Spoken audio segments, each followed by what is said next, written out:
Welcome to the Decolonising Education YouTube channel. Today I'm in conversation with three good friends, Zainab, Jason and Jo. Do each of you just want to quickly introduce yourselves and then we will start our conversation? Jo, do you want to go first? Me? Sure. That's it. No, Joe, sorry, I thought you said Joe. Sorry. No, Jo. Sorry. Right. Okay. Hi.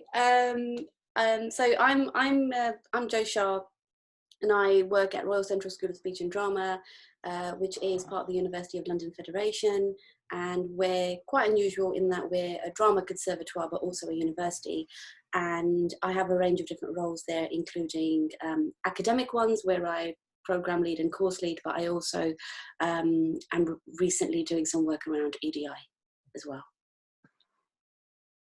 Brilliant. Jason?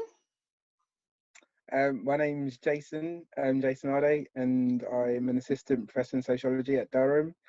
And yeah, I've been fortunate to do work around race and cultural kind of studies and mental health in education, in higher education specifically, for a couple of years now.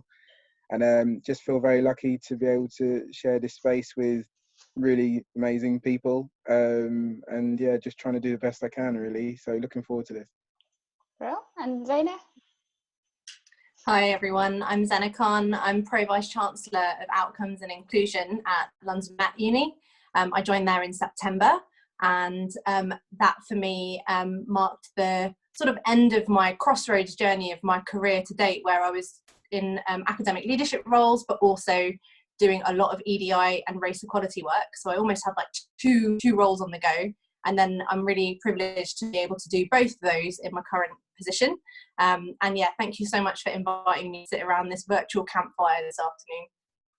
Brill, thank you so much. So what I really want us to have a think about in this episode is, as people of colour working within universities, what are some of the opportunities and challenges we face in the work that we do? And I think we've had separate conversations about this individually, but what happens when we are expected or placed in a position where we pick up that EDI mantle, and what is that experience like? So just to start off with, what is the role that you're doing within your particular university, and how did you get into that role? So not your academic position, but the work that you do around EDI specifically.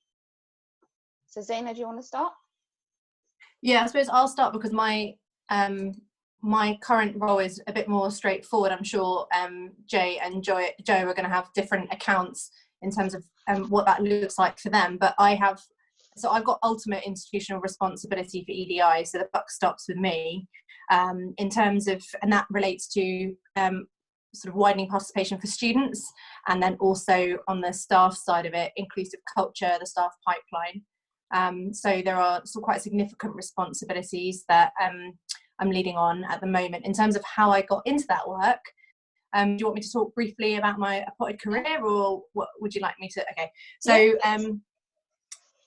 so the potted version of the story goes that I started out with the dream of just having an ordinary academic career, and what I mean by that is just being able to be super indulgent with my discipline, which was law, and then someone tapped me on the shoulder and realised that there was wretched racial inequalities throughout our sector and in our institutions that somebody needed to do something about. And for me at that time, in my particular context, that came calling for me. And then as my career progressed, I became more and more involved in different committees and within my institution, and became much more familiar with the data disparities. And then over the course of time, it became a much more prominent part of my professional activities. And I ended up having institutional responsibility for race, and have led sort of institution-wide programs specifically targeting labour market disparities for students. And yeah, and then as I mentioned, so now I'm in a position where I can look at both the staff and student experience in the brief that I've got now. Brilliant, thank you so much. Jo? So I came originally into HE from FE, and most people probably know this already, but it's known as the Cinderella of the sector, the education sector. You tend to be on pay freezes and your role just keeps expanding to ridiculousness. So I ended up acquiring all these transferable skills alongside the teaching and the research that I was doing.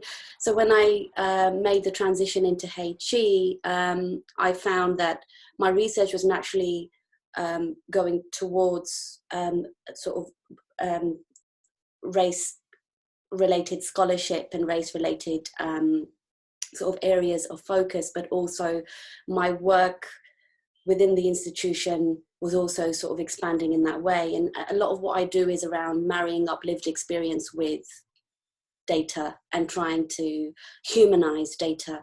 So I found that my research was naturally complementing my presence in the institution. And we're a very small institution, but there is a genuine commitment to trying to create meaningful change.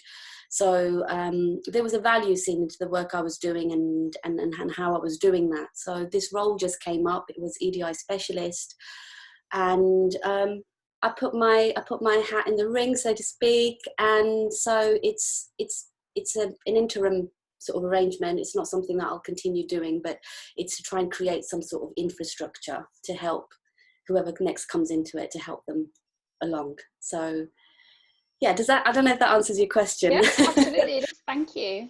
Jason? Thanks for that. That was fantastic, peeps. Yeah, I guess I've, my journey's slightly different. So I started out as a PE teacher. So I taught in the secondary schools, further education, and then went into higher education. And very often I was in situations where I wasn't designated with that particular task, particularly in secondary and further. But you notice a wide chasm of kind of, I guess, threats and challenges for, students of colour and staff of colour, and you observe this. So you kind of tacitly observe this through, you watch how promotions work, you watch how certain students are treated. One of the things that I always remember, particularly being in school, was, I always used to call it, they throwing students off the scent. So it was a lot around aspiration. So if a student turned around and said, particularly students of colour, and they would say, I want to be a concert pianist, which a student once said, and when I had to observe another teacher in class, the teacher said, well, I think that's a bit unrealistic, but I do think you're quite good at sport and maybe you should concentrate on doing that. And that kind of stifling of ambition kind of really pricked a conscience in me, in terms of kind of thinking that you kind of have a responsibility to try and help these students as much as possible. Because I think the big difference that I always saw in pretty much every student I ever taught, from secondary school to higher education, and obviously further, was that I always felt a lot of the students I came across, if not all of them, had a lot more potential than I did and were a lot better than I was. And I thought with the minimal potential I had, I managed to do okay with it. And I thought that with not very much help or support, and I felt that with the amazing potential that a lot of these students I came across had, I felt like if they had someone that just believed in them and was able to kind of do their bidding, so to speak, and create that any cool a platform as possible, that would help. And I suppose that you kind of go through further education, you see how those mechanisms work, and you go into higher education. And I think in higher education, it's so visceral because it's so normalized. I think, believe it or not, it's actually easier to kind of cultivate change in a school or in a college, because that endeavor, in many ways, you can just get up and drive it. There aren't as many obstacles and barriers, because the onus is on the individual. Whereas in higher education, there's a lot of structures and procedures and many things that actually make it difficult to make that work penetrative. And the nature of the beast in higher education is very different. It's very individualistic. So there isn't So there isn't a sense of cohesiveness or collegiality or community in higher education, because the nature of higher education is individualistic, and it's very individual centered. So it's about being the best. The focus isn't necessarily on pedagogically developing people to be able to take their place within the world of work or in society. Well, at least that's how I think it's become. So I guess you kind of get more motivated to do that kind of work, because you kind of think to yourself, like, hopefully if you can, tiny drops make a mighty ocean, and if you can kind of plant these seeds in people, then hopefully they take on the baton, and with people that keep going forward, you kind of hope that new generational energy will cultivate something really special in terms of a more equitable and fair landscape for us all to reside in. I think that's a really interesting concept, Jason, that higher education is premised on this idea of individual gain, or that it's an individual pursuit, because at the same time it is allowed to take that form because it's got this institutional machinery that maintains that dynamic. And it's not just the machinery, but it's also that collective consciousness that also maintains those structures. So there are some different levels of cohesiveness that obviously work against particular groups and individuals of particular backgrounds, and yet at the same time it's got that other individual dimension to it. Yeah, I think that's such a good point. I mean, those internal structures, I think, if I'm being absolutely honest, I massively underestimated just how powerful they are, and how visceral they are, and how they work through the fabric and the beams of an institution like the academy. I massively underestimated it, and there have been many times where that underestimation has been to my detriment, and it's humbled me greatly in terms of recognizing that this is not, it's not as easy. It's not as easy. If anything, I would say having that same attitude that maybe I had in secondary schools and further education has cost me jobs in higher education. Because you put your head above the parapet and you make yourself a target. And if you work in, I don't want to say, specifically with white people, but if you work in spaces where people maybe don't share the same premise around equality and greater equality for all, and that can be subject to any group. But I guess if we're talking the context of race, my whole professional working life has been around mainly white people, then obviously people will have particular views on it. So if I make an issue, for example, that race is an issue, that doesn't need to be choreographed by saying, well, class is the issue. I'm not saying class isn't the issue. What I'm saying is race is an issue as well. But when you come up against that, it's very, very difficult, especially when you're the lone person doing it, and it takes its toll, on the individual. I think my realization, which kind of, it should have come a lot sooner, to be honest, because my experiences in FE were also, of similar, if I'm honest, because I was in predominantly white spaces as well.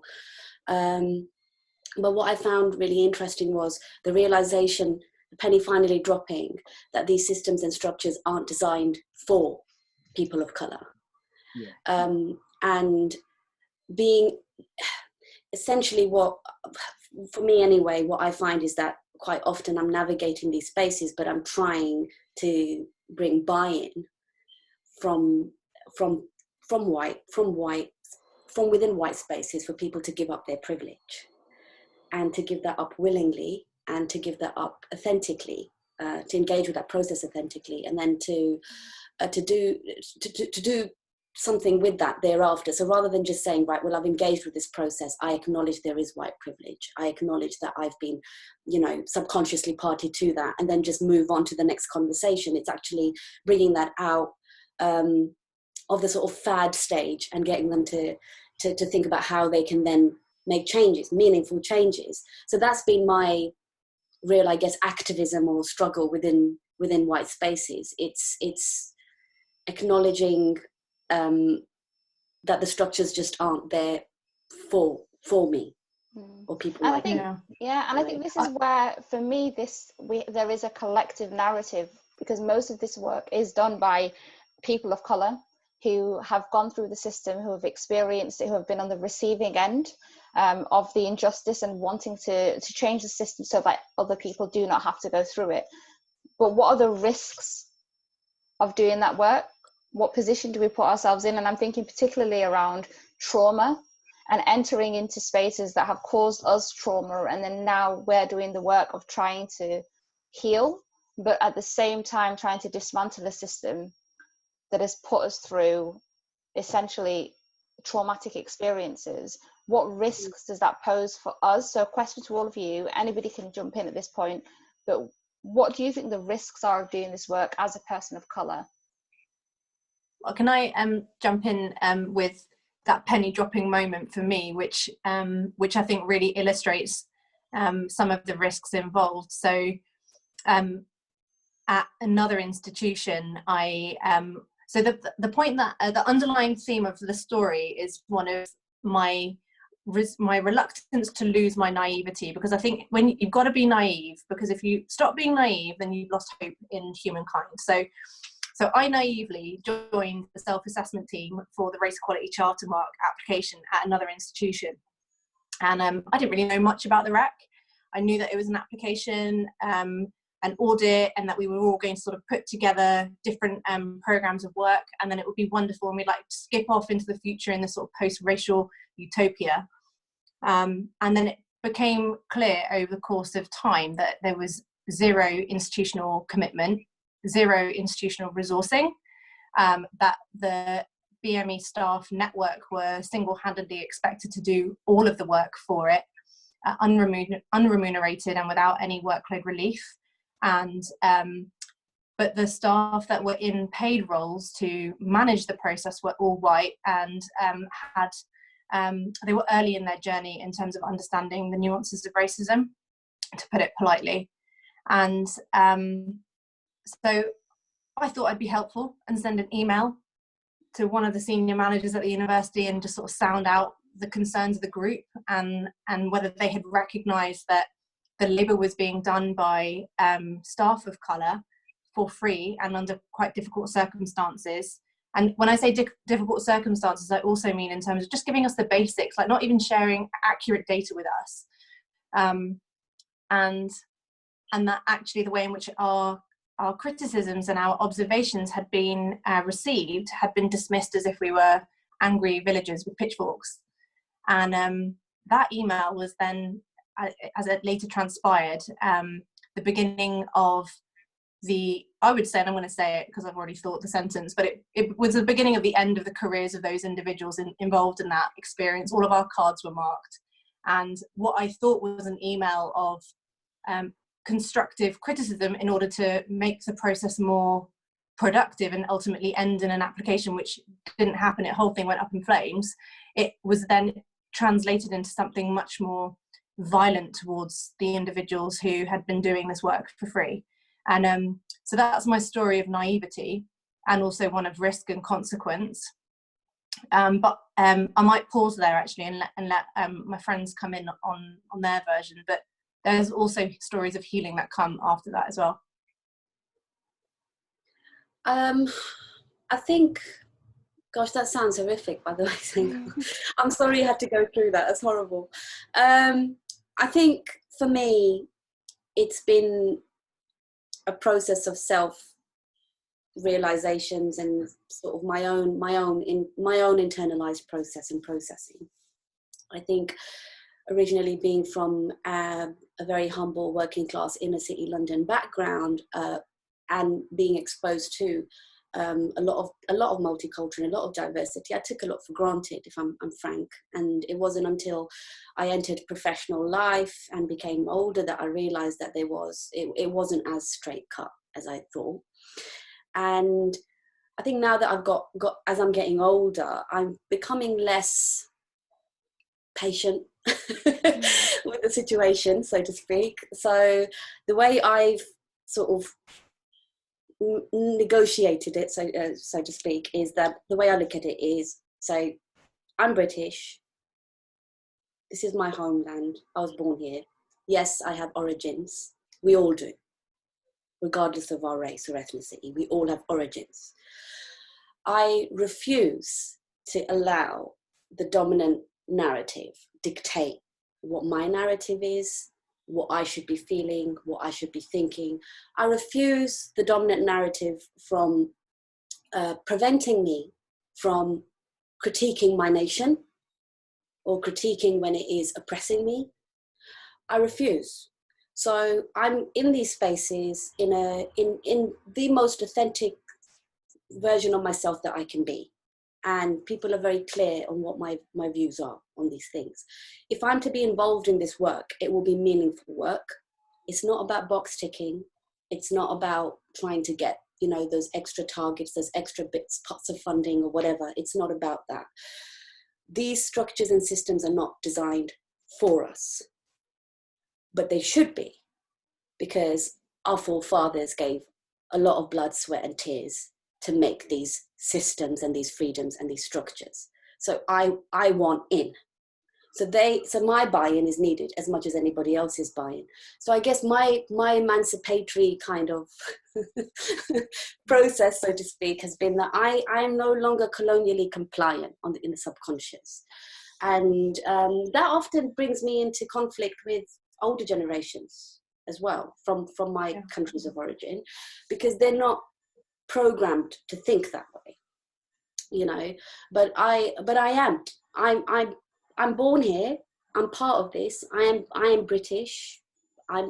This is my narrative as much as anybody else's, and I don't need to try and constantly prove why I'm in spaces. I don't need to try and defend why I'm in spaces, and I certainly don't need to apologize for being in spaces.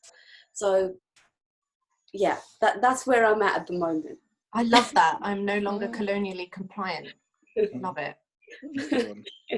I'm not sure how I top that, Jo. Colonially compliant. Can't even say it. Yeah, there's probably many times when I reflect on a lot of things over the years, and like you think about, I think calling and purpose has always been something I've always been obsessed with, and ironically, like this is not the line of work I wanted to go into, but you end up in this line of work through one means or another. And I think one thing that becomes really interesting is I often think to myself at least once a day, if I knew what I know now, maybe 6, 7 years ago, 8 years ago, would I have gone into this line of work? And I think I can definitely say I wouldn't have, because it's caused me more grief than it has. I feel like doing this line of work. There's a song by Kasabian called "The Underdog," and there's a line in that song where it says like you're always losing to win. Like you lose a lot more before you actually get a win, and the wins are so fleeting. It's difficult, and it always comes at some sort of personal cost. So I always worked in institutions where when you're starting out, you see how these things happen. So often I'd work with a lot of women of colour who were doing the heavy lifting, and you would see you'd observe things. You wouldn't ask questions, but you observe, and I observe a lot of what's going on around me, in just generally speaking. And you'd see where you'd have these situations where people would be maybe somewhere for 2-3 years and they've been promoted to head of department, or they were going up the pay scale, and you'd see these women of colour who weren't, because a lot of those things were not institutional. It was at the discretion of the head of department. So there was always a common thread in these stories, and the common thread in these stories would be, a woman of colour challenging the normative orthodoxy, whatever that may be, whether it may be within the intersection, but generally speaking, it would be about race and racism, and you'd be punished for it. You do your job and you're criticised. There was never an out. It doesn't matter what you do. There's always some form of kind of subjectification. And I suppose one of the things you get to a stage where you're kind of like, okay, well, I'm observing a lot of this, and I'm complicit in this because I'm not doing anything. And and then you kind of think to yourself, well, you're not really being an ally. You're sitting here just watching your sisters suffer. So then you get involved. And you start challenging things in the most tactful, respectful, collected way possible.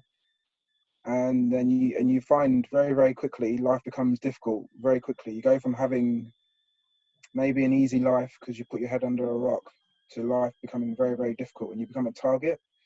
And I think what you don't realize is when you're going through it, you know, you I guess it's like a whirlwind. You find ways to deflect things, and you find ways to keep going. But I think for me, that there are certain kind of things that I remember when you start thinking something's happening here and I don't know what's happening. So for example, I used to kind of, a 200-word email will take me an hour to send, because you're thinking in your head, like, if I get this wrong, I've had it.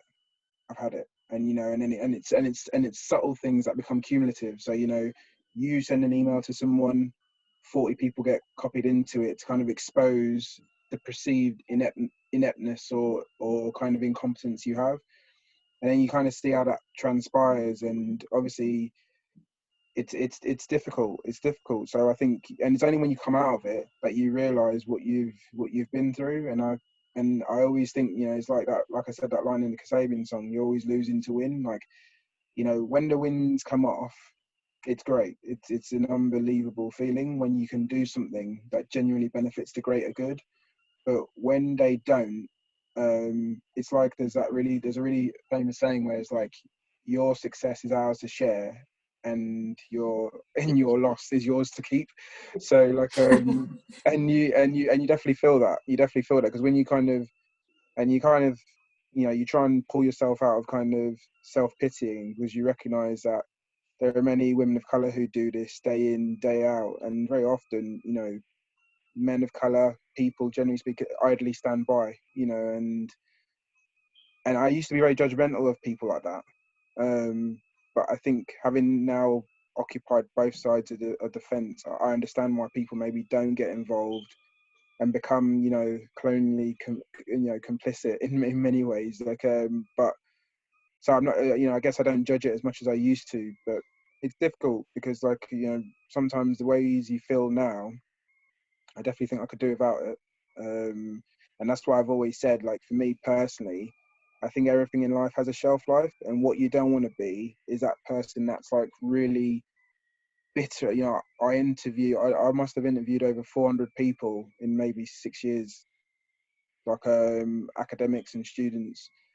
And the one common theme, particularly around academics of colour who've been in it a long time, is that it chews away at them. It chews away at their soul. And I don't want to be that person. I really don't want to be that person. And I've always said, like, my daughter will be 18 in 5 years, and I think that would be a good time for me to knock it on the head. And in 5 years, I'll be 40 or nearly 40. So that would be a good time for me to find something else to do, because I think then you create spaces and platforms for a new generation of people with new ideas and new vigor, a new kind of energy that you need to have to challenge it. Because I think if you stay in something too long, in many ways, you can either accept the system or it just beats you down. And I've seen so many women of color, just and men of color, to be fair, but mainly women of color, just absolutely beaten down with no means of support, allyship from either white people or men of color sometimes. And you see that and you think, if there's a shelf life on something, then maybe you step aside so other people can come in and give that kind of allyship and provide that kind of collegiality. Because I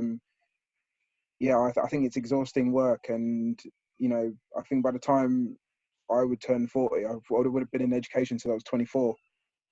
Like, so I think there are other people that are better placed to do a better job than me. That doesn't mean, you try your best as much as you can now, but I think there's a fine line between doing the best you can and exploiting the narrative.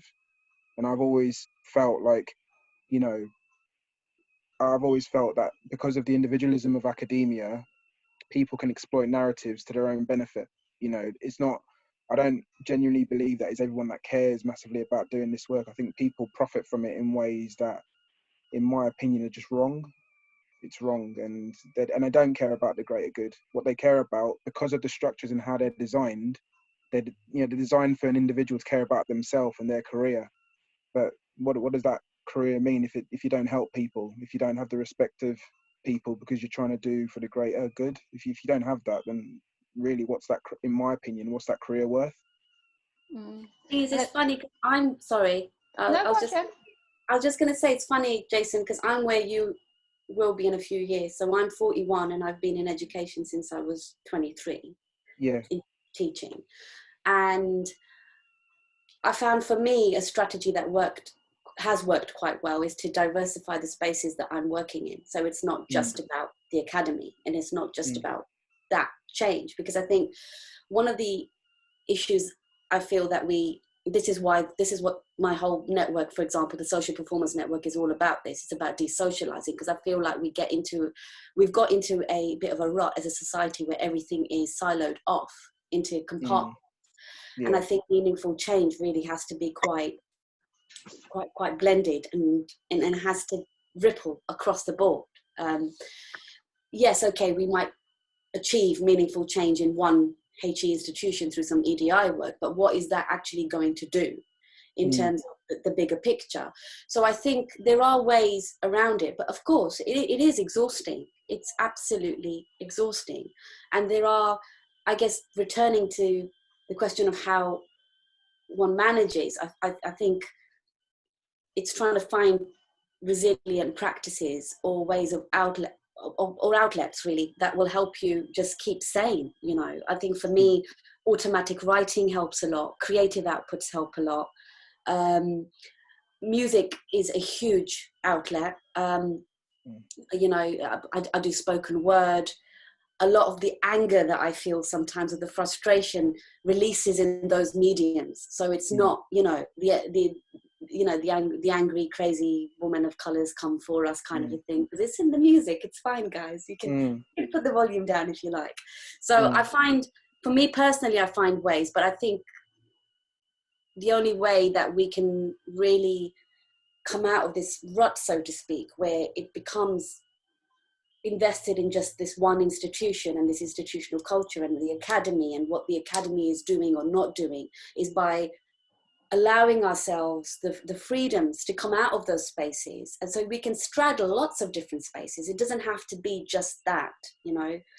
Yeah, I totally agree, Jo. I mean, without going into it too much, that's basically what I've done over the last like 10 years. I think the thing with the and I have done that in many different kind of areas, but I think the thing with the academy that's quite unique is I guess is a type of, I think it's very, you know, a lot of the other stuff in many ways, because it's not my job, you're distanced from it. So you could, even though you work with community groups and you do lots of philanthropy work and stuff like that, it's different. But I think when you watch somebody go through something, it does leave an indelible impact on you. And you know, when I see people being treated differently by a medium that has, you know, a biological determinant effectively, or physical, like I find that very hard to digest, because it's difficult. And you see people who, you know, who are really punished by that system, you know, people who have worked very hard, who are overqualified in many respects,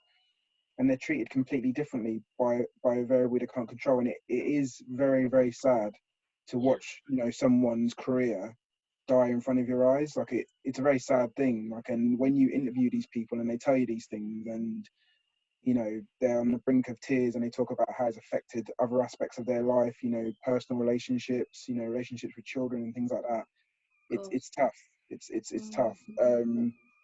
So and you kind of think, like, you know, if we all kind of got our heads together, I always felt like we could solve this problem, you know. But I think as you mentioned earlier, and Zanna mentioned earlier, like the structures of society, generally speaking, we just speak about institutional racism, generally speaking, you know, that as an instrument is so effective because it's so divisive, and that divisiveness lends itself to many things. I mean, the amount of times I have to justify myself in an academic space as an academic is unbelievable. And I actually find that a lot of the times the microaggressions coming more from the students than my colleagues. Yeah. You know, and I completely agree. And I think for me, hearing these narratives is so important, because I relied on these narratives to make a decision about whether or not to even enter academia. And I remember having conversations with friends towards the end of the PhD thinking, if I enter academia, there are only two types of people of color that work within academia: those that are colonially compliant and will not put their head above the parapet and will do what's required by the institution in order to progress. Not many of them will progress, even if they are compliant, and the ones that do are not too different from the institution itself. So your skin folk are not your kinfolk, so to speak. And then on the other end, and these are usually women of colour, you have individuals who do have a passion for the work that they do, but they are so distracted by trying to convince people in the institution that they exist and that they have the right to exist and that they need to do this work and that this work is important. And I heard so many narratives of women in academia who either didn't progress because it became career suicide for them, that it affected their mental health. Those that did progress, and I'm thankful that I managed to be able to speak to a couple of female professors, would be really open and honest about the sacrifice that was required, the cost that it had on their personal lives, the cost that it had on their mental health, the cost that it had on the way that they viewed themselves as professionals. And I had to have a really honest conversation with myself and ask, do I want to go into academia for longevity, or do I want to go into academia to make a difference while I can, like Jason said, knowing that everything has a shelf life? And I think having that clarity before I even went in really helped me develop the resilience, because I wasn't asking for permission to be in that space. I knew what I was coming into, because I was thankful that I had those narratives to draw upon. So I could identify people as well. I knew that there were people that were putting their head up the parapet, and I knew when to step in and when to support. But I also knew which battles were not mine to fight. And I think that was a really important distinction that I discovered very, very early on, where I was grateful enough to have a network that was outside of my institution that I could draw upon, and that said to me, pick your fights, because this is going to come at the cost to you, and the institution is still going to be the institution, so don't lose yourself in this process. And it is really difficult because you feel like you're stuck between a rock and a hard place, where you're in there because you want to try and do the work of dismantling systems, but at the same time you're questioning whether or not this is worth your energy, and if it's worth your time and your mental health. And I always go back to the quote by Toni Morrison, where she says racism is a distraction, where your PhD could be on any topic. It could be on law, it could be on English literature, it could be on psychology, but then somehow your lived experience in that system comes to the forefront, and the work that you do becomes about, right, this person is trying to challenge the system. The discipline and the subject area that is their passion comes secondary to that.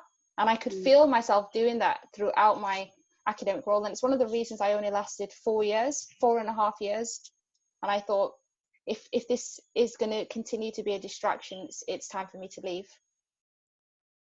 I think you've hit the nail on the head there, Muna, in terms of it's absolutely critical for anyone who's thinking about getting into higher education, and even people who are in higher education and they're wondering, why is my career not progressing, that we all start being more honest about what it actually what it takes at every level, in every stream, whether you're in an academic role or whether you're in a professional service.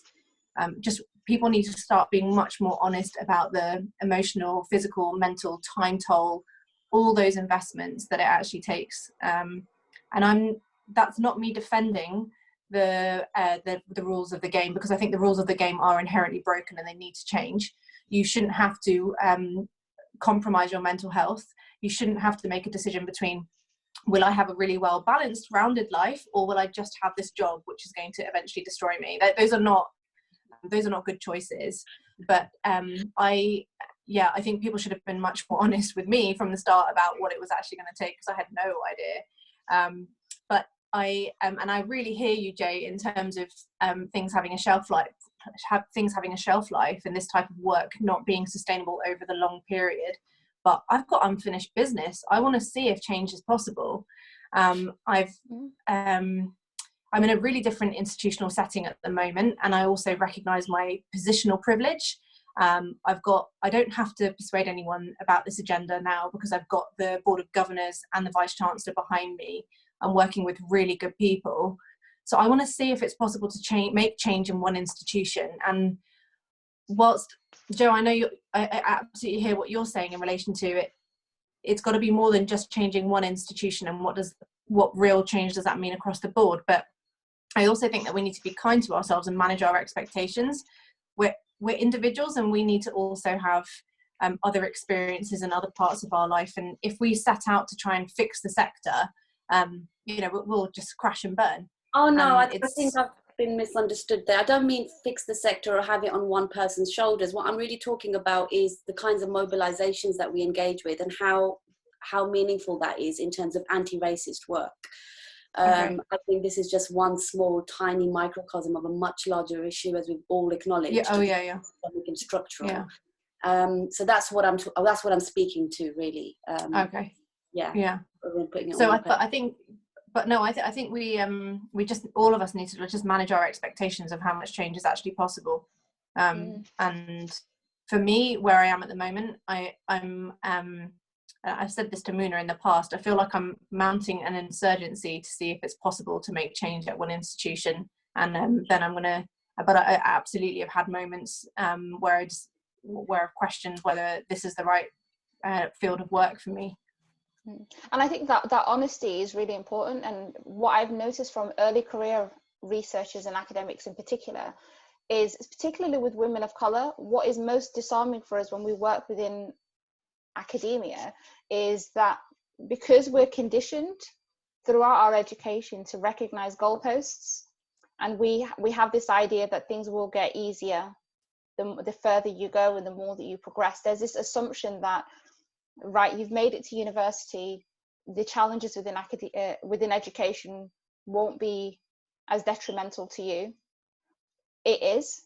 You go through the masters, it's exactly the same. You go through the PhD, it's exactly the same. And then I think if you're fortunate enough to be able to get an academic position, you naively, again, go in with that hopeful assumption that, right, I've made it as an academic, I can make a difference, I'm valued in this space, only to turn up to your first staff meeting and realize, okay, once again, I'm the only person of colour in the room, and it feels like I'm back at school.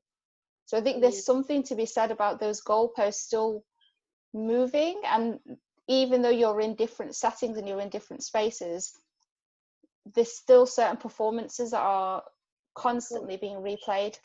Of course. I think there is an important point around validation, though, like what spaces are we looking to validate us, and whether we're doing that consciously or subconsciously. So I think once we've processed that and come to a decision on what our own personal values are, and how important they are to us, and how far are we willing to go in terms of whatever we want to pursue, then I think there's no reason why it has to be such a victim-oppressor dynamic, Yes, we are in predominantly white spaces, and they can be very violent spaces. And to pretend as if one comes away unscathed and makes lots of meaningful change is complete, well, ironically, Disney, who was also racist. But saying that at the same time, I think it's about having that conversation with oneself and deciding, well, what's meaningful for you in terms of how you position yourself societally, and how you want to see that change manifest, or at least the seedlings of that change, and of course, absolutely, I agree with Zain, like being realistic about what parameters you're working within and how you're working through those. And I agree with you as well, Jason, having an acknowledgement of the spaces you're in, and the shelf lives that are attached to that, and the violences that are attached to that. I guess what I'm saying in terms of my own work is that I'm not holding that mantle, which often becomes synonymous with an EDI role of, I will lead this, and everything will be very nice and rose tinted, at least on, I don't know, a data sheet anyway. That's not what my work is about, or that's not how I'm seeing my work. What I'm really seeing, what I'm really hoping to do is create an infrastructure where everybody can have some power and agency in being a change agent. And I want those individuals, students and staff, to have the tools to work with to be able to make those meaningful changes. I guess the optimism comes in the assumption that the people that are working in these spaces in this way will have a genuine want to create that kind of positive change. I think sometimes we assume that people are upholding structures because of subconscious bias. I do that in quotations because that's really a pet peeve. I think it's thrown around a bit too much. But subconscious bias or similar. And I think we need to be honest that actually, no, sometimes it is just because people are mean.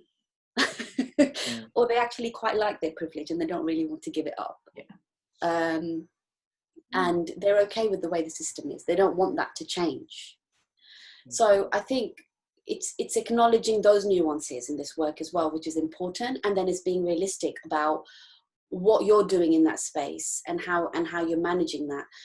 I think there's always a bit of a conflict between the two camps, so to speak. There's the side of the argument which is around being given the spaces to talk about the issues that affect us and not having those conversations hijacked by people that have never experienced racism, whether that's because of white savior complex or whatever. It's having the agency and the power to be able to speak about what affects us. So there's that side there. So let's hold that there for one sec. And then you've got the other side, which is, okay, but we've all got to be participatory in this, and we've all got to make that change collectively. And part of that means that some of us are more privileged than others. We need to acknowledge that and make changes.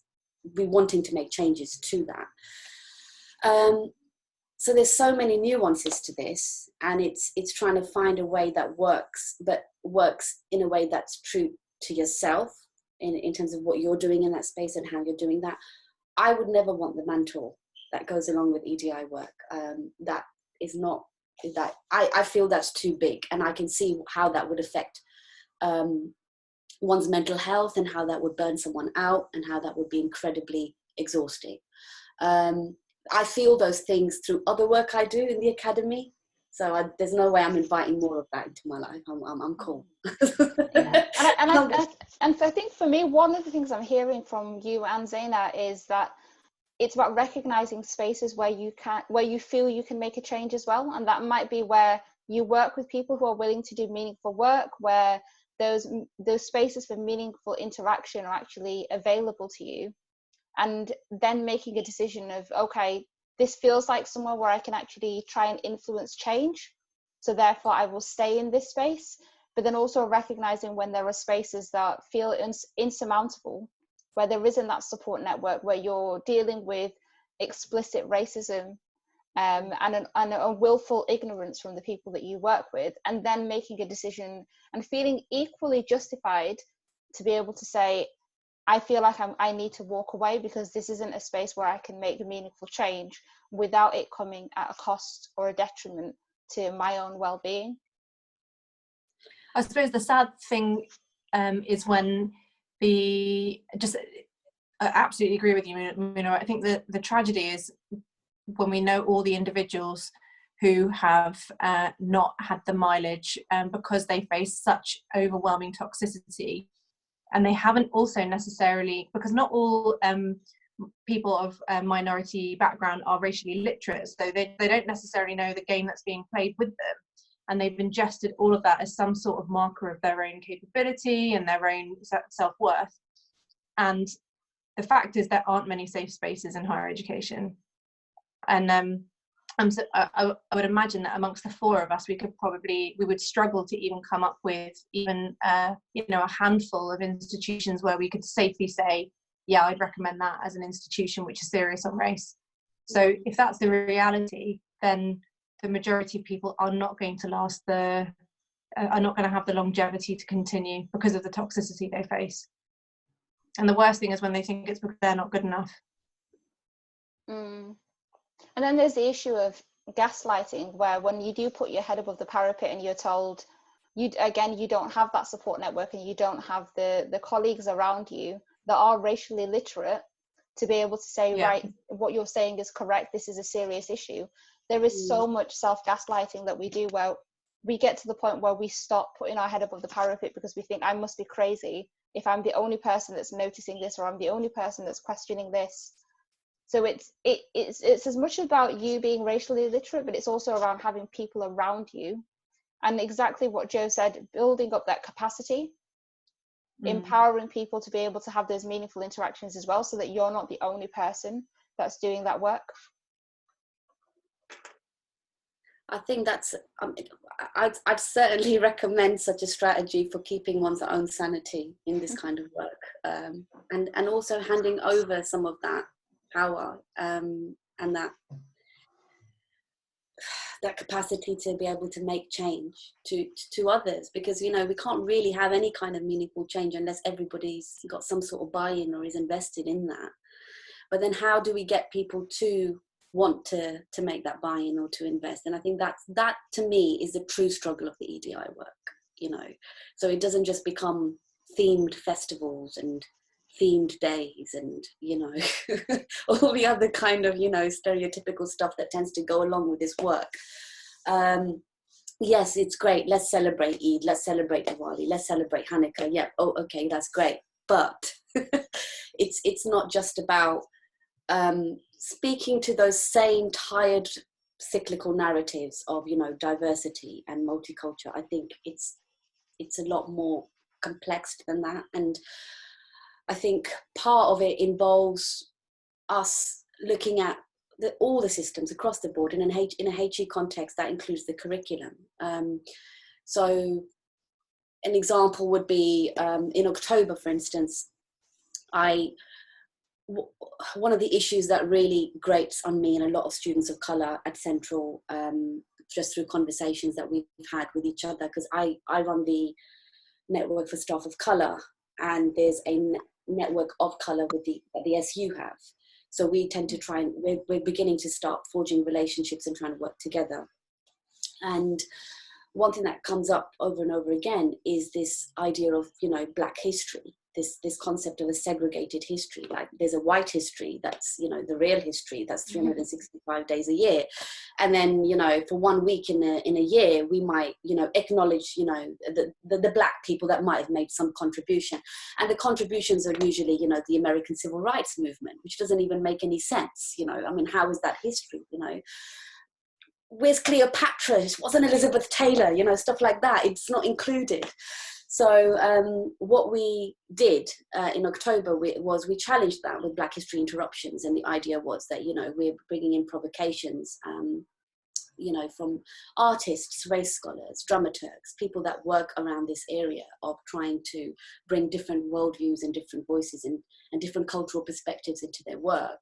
But they're also looking at diversifying points of reference. So it's not this concept of, like, you know, quote unquote white history. And I say that, you know, quite pointedly, because I know it annoys people. But Black history annoys me, so I feel entitled to say white history. And to me, that was an example of staff and students working together to try and offer something different to the conversation and to actually push things a little bit forward. I think sometimes, going back to what I was saying before, I think there's always a danger with this work where institutions get stuck in the same old template rut, and it becomes boring and it becomes stale. And I think that's part of where the exhaustion lies for the one person holding the mantle as well, because it's all on their shoulders. They've got to remember all those special, you know, diverse days in the calendar and be able to keep them incorporated. They're the ones that have to put on the events. They're the ones that have to bring people in. And so that for me was almost like a pilot project, which was done in conjunction with the Centre for Race, Education and Decoloniality at Leeds Beckett. But the idea of, you know, opening up that conversation and coming outside of your very insular, institutionalized context, and trying to work with other institutions as well, but working with the students. So I don't know. I think there are ways of, rather than us feeling trapped and feeling like there's no way that this can change, I feel that there are ways, but I think we need to allow ourselves the headspace to be able to recover and then to be able to think a little bit more creatively.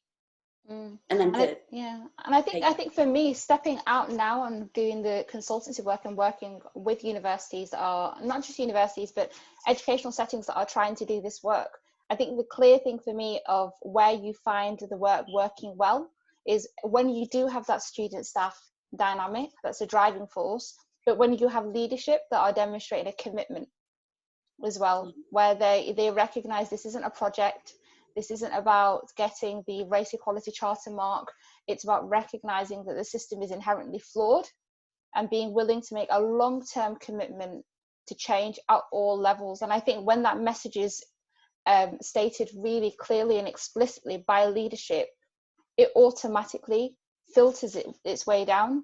But the worry is when there isn't that leadership that is committed to change and it's only driven from the bottom up, and you have got students and staff, then you have people again that are sacrificing their mental health, their well-being, their time that's affecting their progression if they're staff. And for students, it's time that's away from study. It does really have a detrimental impact, and it's really hard to get buy-in from people that don't feel like they need to have that moral purpose. So I do think for me it's really significant to have that leadership demonstrating explicitly that there is an institutional commitment. And again, as Zaina said, there are only a handful of institutions that I would be able to name that are actually doing that work. Yeah. We have to completely change the concept of leadership in university leadership period. Like the skill set you need to lead an increasing number of our universities that have got, which are now minority serving universities, where the majority of students are coming from communities of colour. And if you look at the population projections, that's only going to increase. So it's not as, it's too reductive to say that we need Black leadership in the universities in order to fix the problem. That will definitely help, but that in of itself is not a solution, because all of us can probably share experiences of where we have been quite surprised and disappointed by the reception we've received from other individuals of colour. I know, Jay, you always talk about men of colour not necessarily pulling their weight, but I can definitely tell you the sisterhood is also dead. So it's not as simple as scattering a few Black and brown people at the top of universities, but it's, for me, it's about completely rewriting the rule book in terms of what type of leadership we need. And that's a real call to action for Board of Governors, in terms of thinking about what type of people they should be appointing, because culture is created from the top. I'm gonna get sisterhood is dead on a t-shirt. I love that quote. So when you go, so you know, Mooney, you asked at the start, oh, can you give us some stories of healing? So I find this conversation this afternoon for me is healing, because whenever I meet other colleagues of colour, because all of us are working in predominantly white spaces and sort of swimming in a sea of whiteness, then whenever you get a chance to connect with people who are working on the same thing, you know, that we immediately, our eyes light up and we're like, oh, yeah, you understand. And so this often happens when I go to a conference or a network event, and you see that other person and you think, oh, that person will understand because she is a woman of colour, and then they immediately start sizing you up to find out how long you've been in the sector and who you are, and don't you know who they are, and yeah. Anyway. One of my first ever postgraduate papers was at Cambridge Uni, and I couldn't believe it. You know, I thought I'd hit the jackpot. I mean, obviously I didn't know anything about the Oxbridge politics at the time, but I was like, right, yes, get in. And whilst I was doing the paper, so by this time, you know, I had the PhD, everything, but I wasn't there in a postgraduate capacity, but nonetheless, I was sharing this paper. So as I'm sharing this paper, let's just say a South Asian academic who I thought would have been an ally more than anyone in that space, was sat right at the front and was giving me the worst dirties I've ever had of any academic. Whilst I'm doing the paper, like, it completely threw me off, and then proceeded to ask me, like, really sort of trying to trip you up questions, if that makes sense. And I think that was my first like really explicit experience of just, to quote you, Zainab, the sisterhood is dead. I was like, Jesus, what is this woman's problem? I'm just here doing my paper. I don't want anything from this person except maybe just an encouraging smile, or, you know, just a go for it kind of a thing. But yeah, or just to stay there with, you know, poker face. Poker face is fine. But these were some really severe dirties, you know. They were like, yeah, if looks could kill. And to be honest, I'm really grateful that I'm gonna have a t-shirt that says the sisterhood is alive, purely because if it wasn't for the women of color academics that I had seen, not in my institution and outside of my institution, I don't think I would have stayed as long as I had. And it was them that told me about the tools for resilience that they had built up over the time, but also gave me insight into things that would come ahead that I needed to keep an eye out. So I had academics and professors that would come to me and say, you need to be able to address yourself with your title, doctor. And it would make me feel very, very uncomfortable. And they say, no, you need to understand that you're going to be in a lot of meetings with white middle-class men who will proudly tell you all of their credentials. And if you do not tell them what your title is and why you're in the room, they will assume that you are less qualified than they are. And I didn't take heed, because I thought, okay, these are my peers, these are colleagues. And I would walk into the room and I would get those classic statements of, you speak so well. That was really eloquently articulated. Thank you for sharing your experiences, not your expertise, not your research area, but your experiences. And I would often go back to her for coffee, and she would say, I told you, you have to start referring to yourself as doctor. And little things like that for me were tools that I needed to be able to understand spaces that I found it really bizarre that certain people were acting in certain ways. And again, sometimes it's just that head nod of walking into the room and seeing that one person of color, and they give you that nod like, I see you, you're not on your own. And I look for that in conferences. Even to this day, when I go to a conference, I will look for that one person of color. And it's very often, there may be just 2 or 3 of us to give you that head nod of, okay, we see you. You're constantly being reminded, usually through microaggressions, that it's not felt that you belong in these spaces. I was at an equalities conference once, and at this equalities conference, at the tea desk table, so to speak, middle-aged, heteronormative white guy comes up to me with his plate, with his cup and saucer, and passes it to me and says, white 2 sugars. Wow. Cringe. Consumed, yeah. And, you know, again, when I reflect, and I think this is all about our own personal growth and what is acceptable and not acceptable to us, and what our own personal boundaries are, and how strongly we feel about them. A few years ago, maybe 10, 15 years ago, I would have probably just let that slide. I would have probably just done a nervous laugh and then just said, oh, no, you know, I don't work here, and just walked off. But I don't know, like, this Jo feels a bit militant, if I'm honest. So I just quickly picked up a cup and I sort of passed it to him, and I said, well, mine's black, no sugar. And that's when he realised and computed, and this became really apologetic.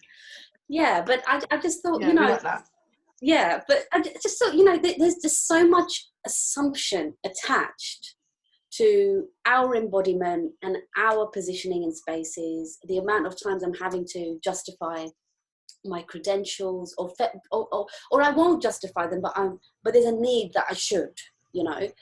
And so I think that's part of this sort of underlying struggle as well. It's exactly what we've all said in different ways. It's how long are we willing to be in these spaces and to be treated this way? And then it's also questioning how much of that validates us. And then it's also thinking, well, how much of that do I want to challenge, and in what way? And I think that's the really insidious stuff, isn't it? Where it's that. Sorry, I jumped in there, but that's what you were just describing there, Jo, about the need to justify your credentials. I think that's probably worse in terms of long-term impact and longevity and being able to stay the course and mental wellness than a formal request for your credentials. Because you can challenge the teacup and two sugars bit. And I remember a time when, you know, there were, again, at another institution, when I would drive onto campus, and then I would be, quite frequently I was asked to show ID that I had permission to park in the staff car park, or and there was also an occasion where one of the facilities guy came into my office and was gesticulating with an electric screwdriver, asking who had let me into the office. And I actually followed him down the corridor and explained to him that that was just not okay on so many different levels. But those are quite well-defined and obvious examples of institutional violence, of othering. But it's all of those other times that you were just describing, where something just underlying under that surface, just, and you can't put your finger on it, but you know it's there, and so then you feel like you have to make a preemptive strike to explain your legitimacy to be in that space. That, I think, is more damaging to all of us. Jason, do you have some examples, since we're sharing war stories? Yeah, I've got a lot. I mean, it's just interesting. I mean, in terms of listening about ideas around the sisterhood and I guess being cage, I mean, I was asked a couple of months ago, like, what is the one thing that surprised you about academia the most? And I think, you know, I think because it goes alongside the war stories, and I think it's probably the most painful of the lot. I think there's an expression that my mum always used with me and my brothers, and she said, "Not everyone that smiles with you is your friend." And I always, and it goes to that Fanon idea of, like, you know, skin folk and kinfolk and stuff like that. And I had this presumption that we were all in it together, and I am very idyllic. I'm an idealist, so, you know, similar to Zanna, I guess I'm very naive, and you look for the best in people. And I guess, like, over the last 2 or 3 years, you start, you know, you yourself maybe don't see yourself as something, but you recognize that people deal with you differently because something has changed. And you find, you know, a lot of the relationships you have with people are transactional. And in the real world, that's not how I would behave. And I don't behave like that anyway, generally speaking. But you recognize people deal with you because they want something fundamentally. Whereas that help or that interaction doesn't come when you are in need.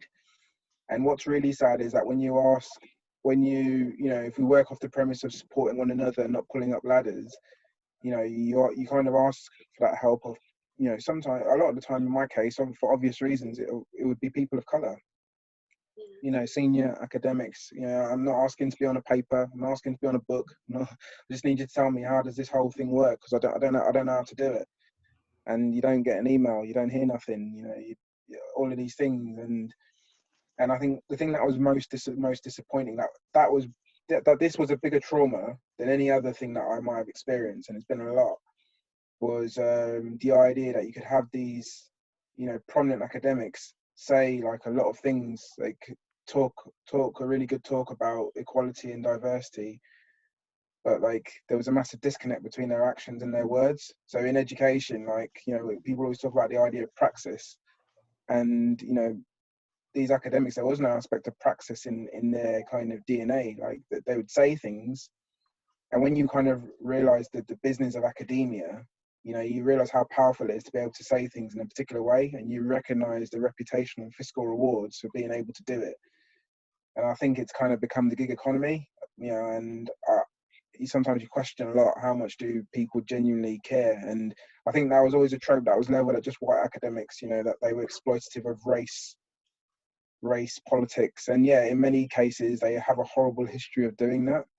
But I also think there are some academics of color that don't cover themselves in glory either. And that for me has been the most disappointing thing, because, like, you know, I think there is a generation of academics coming through that think differently. That's not to say the generation before haven't, and there'll be reasons for why they maybe act in the way they act, but I don't know, I've seen some things that I just think that's wrong. I just think that's wrong. And I just think that, like, you know, it's almost like great world leaders, they all have the ambition to do great for their own people, but then when they get a bit of power, they go mad and they forget the reasons why they got into it in the first place. And I think, sadly, regardless of race, academia breeds that in people, and what it breeds is individualism. It doesn't breed like collegiality. And if there's any trauma that has hurt me the most, is that one. Because, like, you know, you can be standing next to someone you can be sitting next to someone on a panel or sharing a platform with someone doing a keynote, and sometimes you're stood there and you're thinking, this person they don't care. I know they don't care. I know that they got a track record of helping no one but themselves. Like, they don't, you know, they've not helped people. They're not, you know, and they say one thing, but they're doing something completely different. Because, I mean, let's face it, like, at the moment, and everything has its time, right? At the moment, race is big business. It doesn't matter how you know, across all of society's institutions right now, you know, race is big business, and there are a lot of people profiting from that plight. And, you know, a big reason for me kind of thinking, okay, you know, and I think I said this when we met in Sheffield, Muna, like, you know, there comes a time where you can't continue to profit from that plight. You know, if things are not changing, that I think that morally, for me, and I'll speak for myself, I think that's wrong. And so you do vacate that space, because then there'll be people who can bring new things to it. Because, yeah, I think it is disappointing. The people you look up to for many, many years, and there's always that expression, like, you should never meet your heroes. And I feel like I've had more experience in academia like that, and that's left more of an indelible imprint on me than the actual traumas I've experienced. Because yeah, I don't understand how we're all in the same position as academics of colour. And, you know, to my mind, you want to do everything you can to support one another. And every day I observe examples of the complete opposite of that. And that's not me trying to be pessimistic. It's just, I think it's one of those things that a lot of people know, but maybe a lot of people don't say. And I suppose I've always known it, and I always thought it, but I never said it, because, you know, you kind of think, oh man, maybe I'm the only one who thinks like this. But, you know, as time's gone on, it's a harder thing to console yourself with. You know, you kind of think to yourself, like, these people, I don't know how much they care. You know, how, you know, what have they done to bring other people on the ladder? What have they done to help other people? What have they done that helps, you know, that helps anyone but themselves? You know, I think anyone can occupy a platform and kind of, you know, be antagonistic and say all these things. You know, whiteness needs to be decentered and positionality, and but how about recognizing some of the privilege you've got? How about recognizing what you can do to help? You know, before you start telling white people all this stuff, get your own house in order, and think about the things that you're doing to help other people, other academics of color, before you start telling other people what they need to be doing and what they shouldn't be doing. And I think there's too many people who like to tell other people what to do, but they themselves are not enacting the things that they talk about. And for me personally speaking, I always felt, you know, that's why I say there's a shelf life of it, because it's exhausting to do that. It's easier to say things, but it's harder to actually put them into action. And I recognize that there will come one day where maybe I can't do the two things. And when that day comes, I'll happily bow out, and you let other people who've got the energy and the moral compass to do that. Because I think in academia, one thing that a lot of people are bereft of and disconnected with is morals and ethics. Like, they just, do you know what I mean? Like, some of the things people do, you know, you have people who are perceived to do exceptional things, but then the people that they work for, that they treat like crap. Yeah. You know, We're all off sick with stress. Yeah. I mean, how can you? That in itself is madness. I know. I really hear that. Never meet your academic heroes. Just invariably, they're so much better on paper. Yeah, and I think the issue with that is our expectations are different for certain people. And I think for me, as soon as I see an academic of color and I see someone that is in a position of power, my assumption is always, okay, this person is doing something to help others, to bring other people into the space, to amplify other voices. And there have been times, and unfortunately it has been Black men in academia, where I have felt extremely disappointed in the fact that they haven't recognized the contribution of Black women. They haven't cited the work of Black women. They haven't created spaces for Black women to be given a voice. And it really, really disappoints me more, because you see in their writings and you see in the platforms that they're offered that they are positioned as people that can speak on race from an intersectional lens, but within their praxis, they are upholding patriarchy.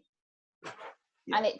That for me, that's the part that I find really jarring. And I put a tweet out a couple of months ago where I named you, Jason, and I said you were the first Black academic that I had actually seen that was doing a keynote and took time to actually recognize the women that had paved the way for you to actually be in that space.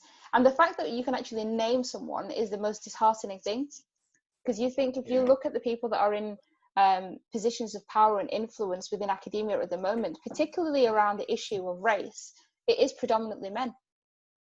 It is, yeah. And, you know, and the thing that has always just been the saddest thing for me is that, like, let's be honest, those men that don't do that labour, and I include myself, I do the labour, but what I'm saying is I've profited from the labour and the blood, sweat and tears of women of colour, particularly Black women, to end up in that position. And there are a lot of times when you're stood there when, to be honest with you, you're a little bit ashamed, because in some way you're complicit in that. It's like I told you the story of when I first started in academia, and you see things happening, but you're thinking, well, if I jump in, I'm going to get in trouble. You know, and then you get to a stage where you realize you're complicit in that. You're part of that. You're part of that. You're part of that horrible dynasty of men of color who've stood by and watched their sisters suffer. You know, and then at some stage, someone will talk to you, and you begin to kind of think differently, because you begin to think if you were in that situation, you know 1000% that if a woman of color saw you in that situation, they wouldn't let you suffer on your own. They'd help you. And that has been my experience. A lot of the allyship I've had professionally has been from women of colour. You know, I think, and it always is always something that's, you know, bothered me a lot. You know, that there are, in my opinion, I think there are so many capable women of colour, who are much more capable than men of colour in many respects. And that whole, the way male patriarchy works to position men above women, particularly men of colour above women of colour, you see it because you see people who don't have the laurels to be kind of occupying front and centre, and you see experts that just no one ever draws on, you know. And these are people who have been doing this for 20-25 years. Sometimes you think, how's that person not been invited to that? You know, sometimes I get asked to do things, and they'll say, and I'll say, okay, well, I've been doing this, you know, I'm still on the bottle. Like I know a full-grown adult here, or a toddler who might be better than me, you know, a woman. And it's just interesting how many I mean, I do that maybe twice a month, you know, and I'll say, like, this person would be better suited. And it's interesting because, like, you kind of think to yourself, how many times does that happen? How many times are particular types of people in situations where they don't really have the expertise to do something, but it's that kind of privileged position of, well, you know, I'm a man of colour, or whatever, you know, I'm a middle-class white man. I can do it. It doesn't even, and that becomes part of the problem, because it's that whole idea of, you know, I think, you know, Moon, if you have bread, or if Zanna has bread, or if Jo has bread, you know, we'll all eat. And I think that there are, unfortunately, some people in the academy that when they have bread, they don't want anyone else to eat. They don't want anyone. They want to, you know, they want to keep that to themselves. And in doing that, you know, you dishonour your sisters of colour. You disgrace, you let them down by doing that. And, you know, I always feel like if you've lost that moral thing that you know, that kind of makes you realise when you're doing the wrong thing, or when you're privileging, you're benefiting from something at the expense of other people, that's the time you kind of say to yourself, you get out, or you kind of, you ground yourself with good people so they can tell you that. But I think in academia, most of the time, most people are not grounded by good people, because a lot of academics, people telling people how good they are. A lot of academics, people telling people how good they are, and it's matched by people telling them how good they are. So you just surround yourself with people like that. So you never really engage in any kind of honesty, because people just tell you all the time you're great, which is just madness in itself. So I know we've been talking for ages, and I know that we've shared war stories. I'm really conscious of the fact that I don't want to assume that now we have to put a positive spin on it, because I think we really have to have spaces where we can allow there to be stories of pain and sit with those stories.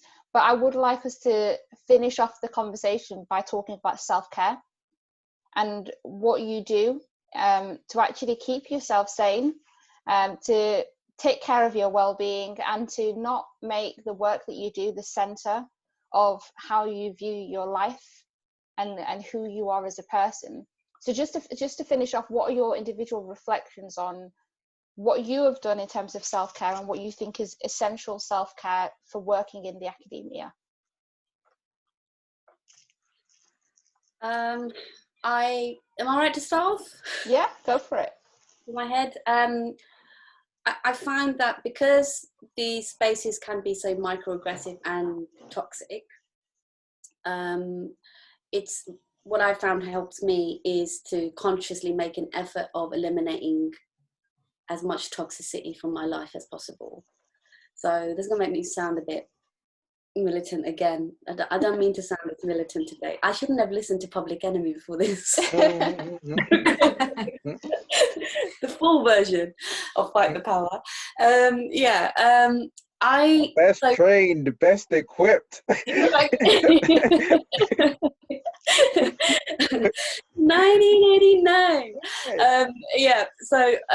The way I've addressed it is I've taken out toxicities that might manifest in other ways out of my life. So that includes on a really basic level, like my diet, what I'm eating, my sort of sleep hygiene, so to speak, the types of engagements I'm having, so whether they're creative engagements, reading, what kinds of things I'm reading. Some things can be a bit too intense, for example, so ensuring that I'm not just being consumed constantly by this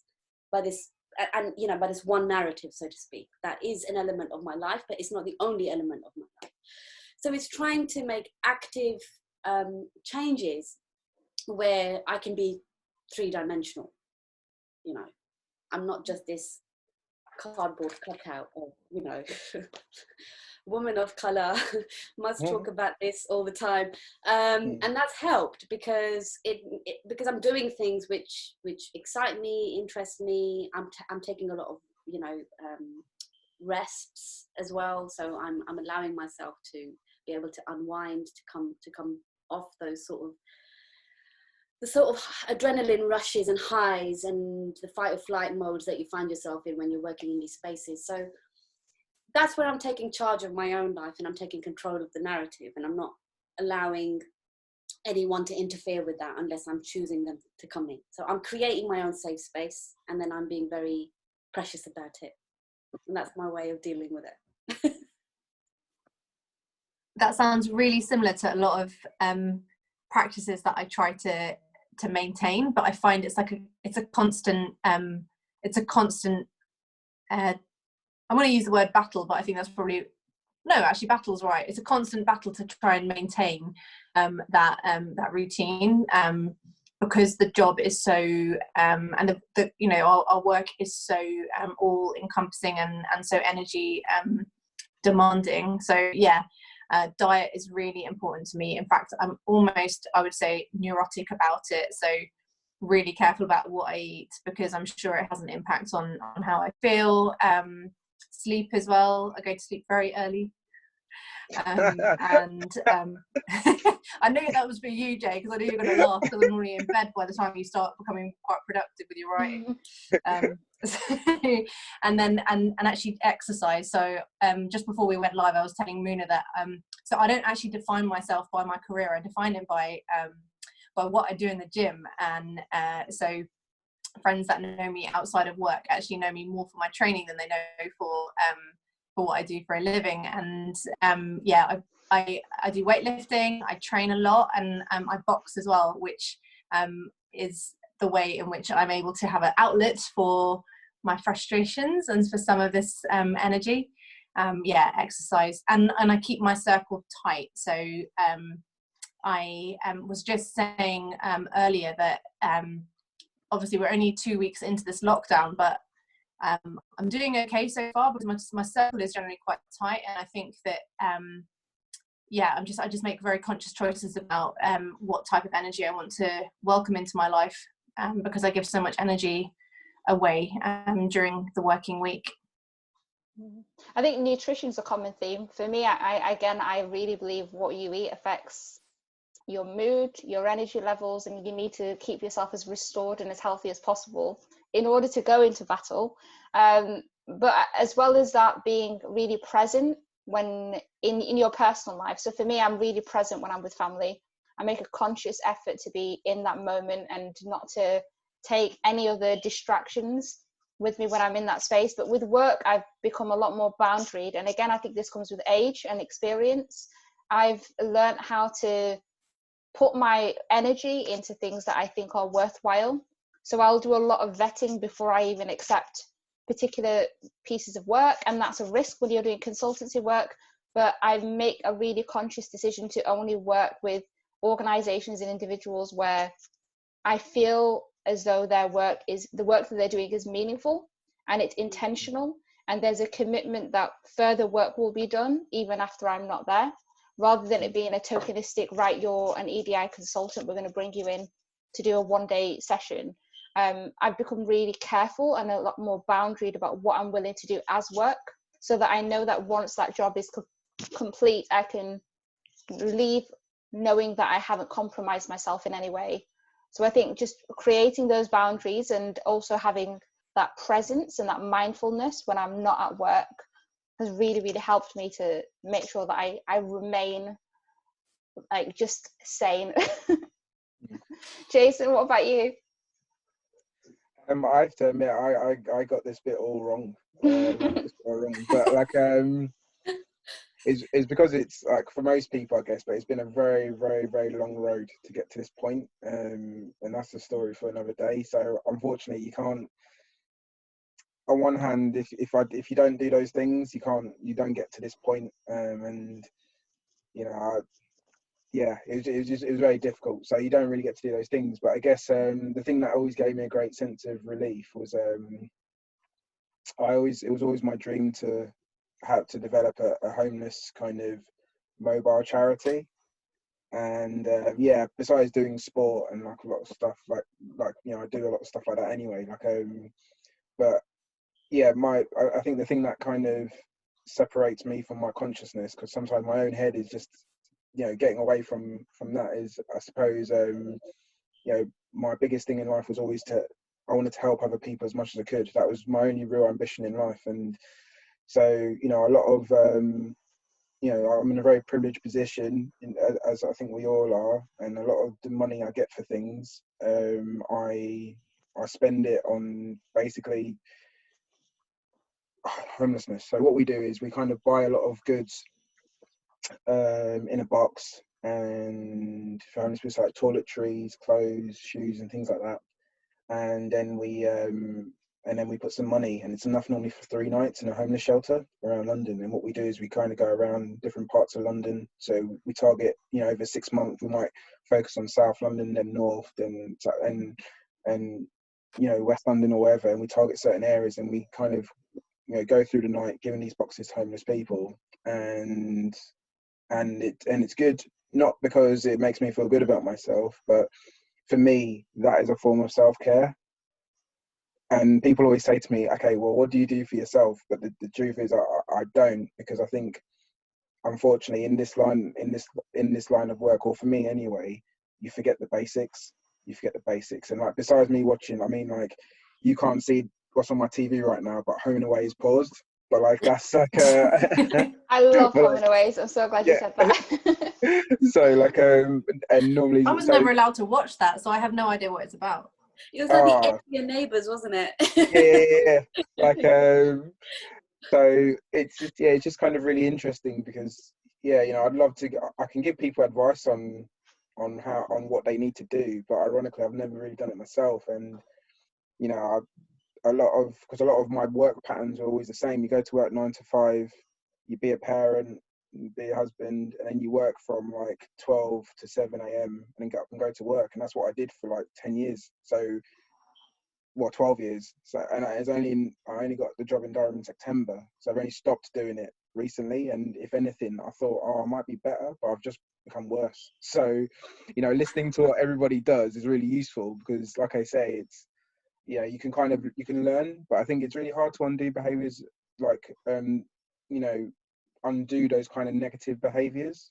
And being wired, I'm not on social media and I never have been, but like what I find interesting is like I'm always wired, like you know, I'm always like, if an idea comes to me at 4 a.m. in the morning, I have to send an email there and then before I forget it, or draft it and then wait, like, and you just, yeah, so it's just interesting listening to what people do, and I guess I need to improve. But that's another reason why I think I can't do this forever. Well, no, it sounded, well, I know maybe might have made my routine sound like I've cracked it. It's not. It's like, it's a real struggle, and usually the reason why I keep my circles tight in my life simple is because I'm too knackered to do anything else after work. But but it helps because I enjoy my work. So yeah. I think for me, what helps is not having the pressure of doing anything really. So it just seems to naturally unfold. It wasn't always that way. It just happens as it seems to be happening recently. But no one day is the same, I'll be honest. I think work is the only constant. And then all the self-care stuff just slots in and around that. But I think, I guess the underpinning thing for me definitely is that I'm a lot more assertive in recognizing my needs and asserting those needs and taking what I need. I think that so there's no, it's not about having a combination of particular things that you do per se, but I think it's whatever you need, your body, your mind, your soul. So yeah, I feel like I've only just met you, Jason, but I feel like I need to send you as a Groupon for a spa day or something. Oh, I appreciate that. Thanks so much. That's really good. Honestly, Joe, I'm normally, I said to Muna in the week, and I said to Zanna, like, not going to work, I've lost my sense of purpose. I haven't shaved in like 2 months. Like, this is not normally what I'm like, what I look like. But yeah, I definitely could do it with a spa day, that's for sure. Guys, thank you so much. We could literally go on for hours, but I just really want to thank you for taking the time today to just share your experiences and all your war stories. I'm sure they would have resonated with at least one person that's listening. So just once again, thank you so much. Thank you. No, thank you, Mina. I really Thanks for having me. And Joe Good and to Zanna, speak, everyone. yeah, it's been a pleasure to share this platform with you. And Mina, thank you so much as always. You're amazing. So I'm really grateful. Thank you. My pleasure.